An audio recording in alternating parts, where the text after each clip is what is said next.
boys and girls. I'm going to read Chapter 6 of Gooney Bird Green. We finished Chapter 5, which was all about her directing a symphony orchestra, which she wasn't really doing. She was helping the bus get there. But in repayment, they came and played some music for her whole class. So, Chapter 6. Here we go. Today, Gooney Bird said on Wednesday, I am going to tell you about Catman and the Cow. Maybe you've noticed that I'm wearing my cat and cow outfit today. The students nodded their heads, and they had noticed. Gooney Bird was wearing an orange fur jacket. Over her shoulder was slung a purse made from brown and white cowhide. Sometimes storytellers have special outfits that they wear. I think that's fine as long as it doesn't interfere with the story, Gooney Bird continued. You can buy fake cat whiskers and ears, for example, but I would never wear such a distracting costume. Would you wear a tail? Beanie asked. I know somebody who had a cat tail and ears at Halloween. Put your thinking caps on, class, Gooney Bird said. Think back to when I talked about Catman last week.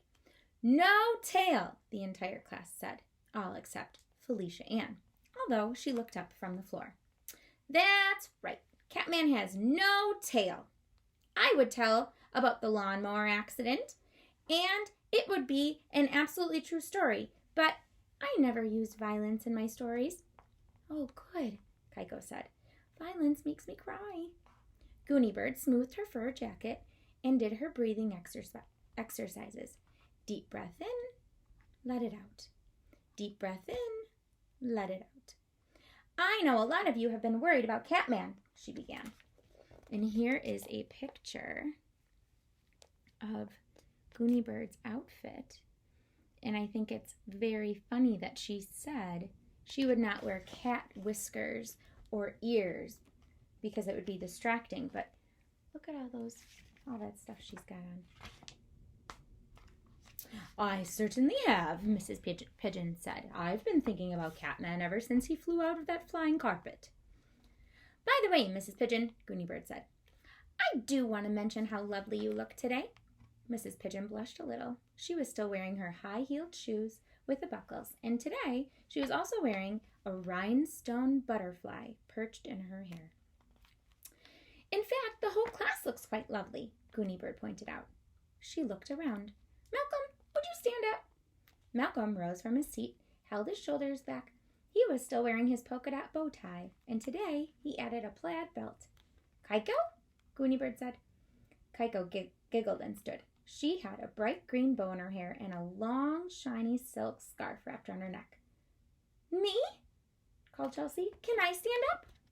She did, and the class could see that she was wearing a fringed cowboy vest over her best dress. Me! Everyone, all but Felicia Ann, was calling out. But Gooney Bird said, Later, after the story. I'm ready to begin now. She took one more deep breath and let it out, and she began.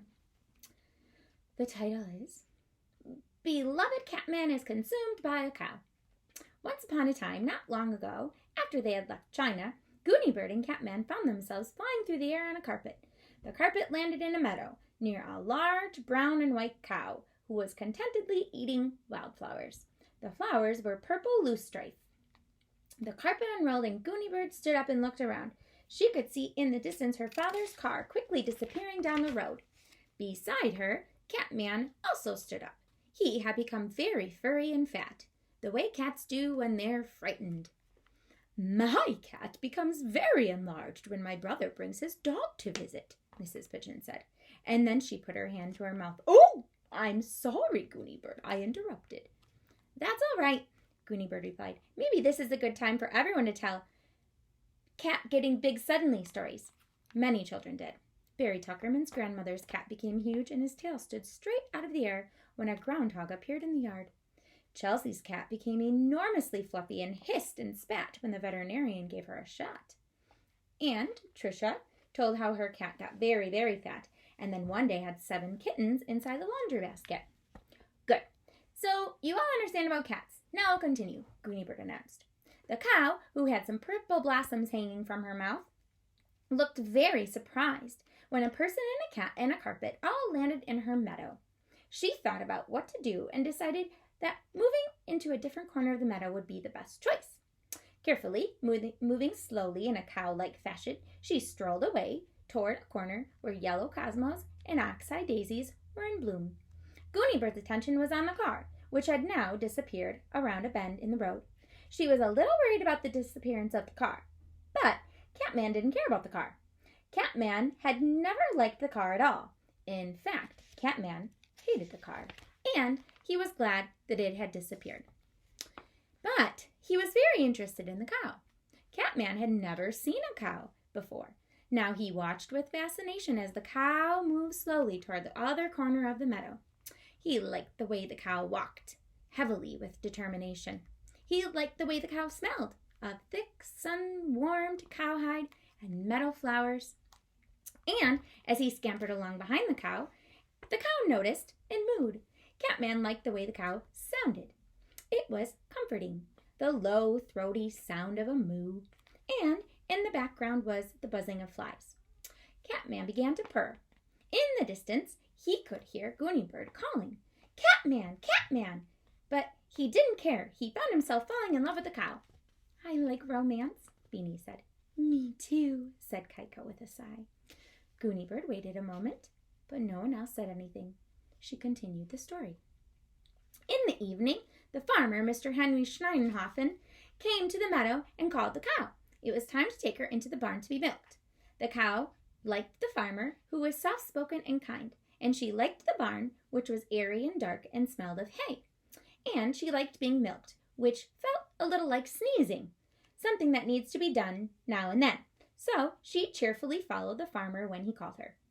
Catman cheerfully followed the cow. Mrs. Clara Schneidenhofen, the farmer's wife, was feeding the chickens when her husband walked past, leading the cow. "My word," she said. "Look, there's a cat with no tail following the cow." "So there is," said her husband. "Perhaps he is hungry. We should feed him." They tried to take Catman into the house to be fed, but he refused to leave the cow. So they brought him a bowl of tuna fish and gave it to him in the barn. When Mr. Schneidenhofen milked the cow, he squirted some into a dish for Catman. That night, Catman, who was by now completely and hopelessly in love, curled up beside the cow and slept. He has slept there ever since. During the day, he goes to the meadow with the cow, and while the cow eats wildflowers, Catman chases field mice and butterflies, listening to the buzzing of flies, and smells the warm, pleasant odor of cowhide. Gooney Bird paused. "Questions?" she said. Kaiko raised her hand. "I was waiting for the bad part," she said. "I was going to cover my ears." "What bad part?" asked Gooney Bird. "You know," Kaiko whispered, "where the cow ate Catman?" Gooney Bird looked surprised. "The cow didn't eat Catman. The cow hardly notices that Catman is there. The cow eats wildflowers." "But you said," Kaiko began. "Yeah, you said," Malcolm called. Mrs. Pigeon stood up. "Remember the title of the story, children," she said. They all tried. "How Cow Ate Catman," Barry Tuckerman called out. "How Catman Got Eaten Up by a Cow," Tricia said. Mrs. Pigeon shook her head and she picked her notebook up. "I wrote it down," she told them. "Beloved Catman is consumed by a cow." "Let me finish, please," Gooney Bird suggested. She went on with the end of the story. That night, the farmer and his wife turned on the TV and saw the interview with the little girl who rode a flying carpet. "If anybody finds my cat," the little girl, it was Gooney Bird, said, "please call the TV station." So Mr. Henry Schneidenhofen, the farmer, called. "I have that cat here in my barn," he said. "Orange and white cat, no tail. But I gotta tell ya," he said, "I don't think you'll be able to take it away. It won't leave my cow." "Won't leave your cow?" the TV lady said. She sounded puzzled. "Nope," said the farmer. "Wouldn't even leave for tuna fish. We had to take the tuna fish and put it right beside the cow." "Why?" "Happens sometimes," the farmer explained. "I guess you call it something like love. That cat is downright consumed by the cow." "And the cow consumed by the cat?" the TV lady asked. "Nope. The cow doesn't care one way or another, but she doesn't step on the cat. She's a careful cow." The TV people called Gooney Bird and her parents. They told them where Catman was, and that Catman was consumed by a cow. So the Green family drove their car back to the meadow and visited Catman. Catman was nice to them, but they could tell he was not consumed by the Green family. He was consumed only by the cow. So they kissed him goodbye. Then they hugged and kissed the farmer and his wife, and they all sang Farmer in the Dell and danced in a circle on their tiptoes. They all lived happily ever after. The end. Oh, I love happy endings, Keiko said with a sigh. Me too, Mrs. Pigeon said. Thank you, Gooney Bird. Now, let's get out our arithmetic books. Everyone in the class groaned. I know, Mrs. Pigeon said, laughing. It's much more fun to listen to Gooney Bird's stories, but we can look forward to tomorrow. She'll have another one tomorrow. Gooney Bird had gone back to her desk and taken out her arithmetic book. She looked up in surprise. No, actually I won't, she said. That was my last story. The second graders, almost every one of them, called, No! In very loud, sad voices. It sounded like a huge chorus singing a song called No! Mrs. Pigeon looked horrified. But, Gooney Bird, she said, we still have a lot of unanswered questions. Like what? Asked Gooney Bird. Well, let me think, Mrs. Pigeon frowned. The false teeth, Nicholas called. Yes, Mrs. Pigeon said. Why did your father have to pack 43 sets of false teeth? That's a story you haven't told. Gooney Bird looked surprised. That's not a story, she said. That simply requires a dictionary. You have one right there on your desk. Mrs. Pigeon? Mrs. Pigeon reached for her dictionary. Look up this word, Gooney Bird said. She pronounced the word very carefully. Prosthodontist. My goodness, Mrs. Pigeon read. It's a special kind of dentist. He makes false teeth. Exactly, Gooney Bird said. That's what my father is. No story there. But we want more stories, Gooney Bird, Barry Tuckerman said in a loud voice. As usual, he was standing up with one knee on his desk and chair. Gooney Bird sighed impatiently. I need to do my arithmetic. I'm not very good at subtraction yet. But, all right, sit down, Barry. Close the dictionary, Mrs. Pigeon. I will tell you how to get stories. And that is the end of chapter 6. One more chapter. And then we will be all done with Gooney Bird. That's probably, you know what though, boys and girls? There is more Gooney Bird books. I just looked it up the other day. So I think the next book is called Gooney the Fabulous. Then there's Gooney Bird and the Room Mother. And Gooney Bird is so absurd.